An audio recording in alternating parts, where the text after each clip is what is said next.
Big Red.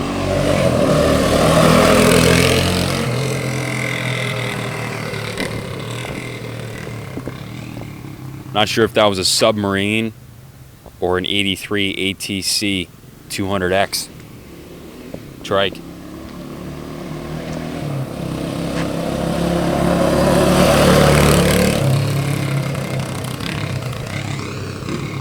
In all seriousness, guys, I was just talking with Shane.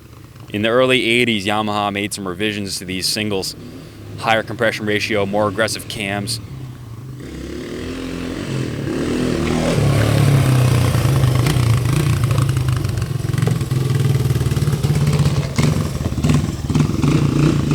The exhausts aren't all corked up. There's a whole host of changes that they made for 1983 on the 200X model.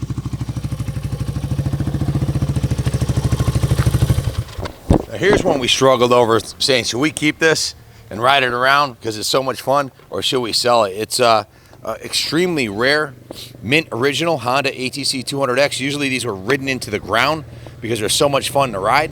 And this is an original classic. The seat cover's original, the plastics, the graphics are original, and it's just been given a complete mechanical tune-up by the pros here at the New England Motorcycle Museum. So stunning red and white with the big giant flotation tires, long travel front forks, has a headlight on it so you can ride it at night. This is a true four-season machine. They're awesome in the snow. You can take it out in the sand dunes, the mud. They had a racing class for these. They raced these in three-wheel motocross, and it has original factory aluminum rims, disc brake on the rear, 5-speed transmission, 200cc, super reliable Honda 4-stroke. The clutch and transmission and the brakes, everything feels really precision oriented, a disc front brake, and it rides and looks like a brand new trike. This is from the Mike BRESSLER collection. Mike's a good client and friend of ours from New Jersey, and him and his kids are really into off-road. I'm not sure exactly why Mike decided to part with this, but he decided to let us know. Because he saw our DT400. We worked out a trade deal with Mike, and this was one of the bikes that he had traded for Uncle Dale's DT400, which he's enjoying, that had a complete rebuild. And Mike, this one exceeded our expectations just like you said it would. This thing is super clean and clearly a lower hour machine. The stock two-piece wheels, the boys polished up for us, and this is prime time right now, guys. The thing is it's as good as it gets for 83. It didn't need much mechanically. We did an oil change on it to be sure it has fresh oil in it. We cleaned and oiled the air filter, took the carb out, cleaned the carb. Did a compression test, tested a perfect 180 PSI, and that's reflected in the way the engine feels super precision and tight. We flushed and bled the front and rear brake systems, filled the tires with 10 PSI of air, and test rode it and made some carb adjustments so it's carbureted perfectly. The exhaust is original on it. Like I said, it's largely original. Spent a full day plus in the detail shop where they steam cleaned it. They touched up the frame rails with original Honda red on the side rails. The handlebars were painted black and the controls were touched up black. The engine was prepped and painted the semi-gloss black. The aluminum wheels were polished with aluminum polish. The foot pegs and levers, which are looking at the foot peg on this, on both sides, they look brand new. Look out of the box, Mike. Brand new. I don't know what you were doing with this thing, but you weren't riding through the trails on it, were you? That's for sure. It's definitely, the foot peg's perfectly straight.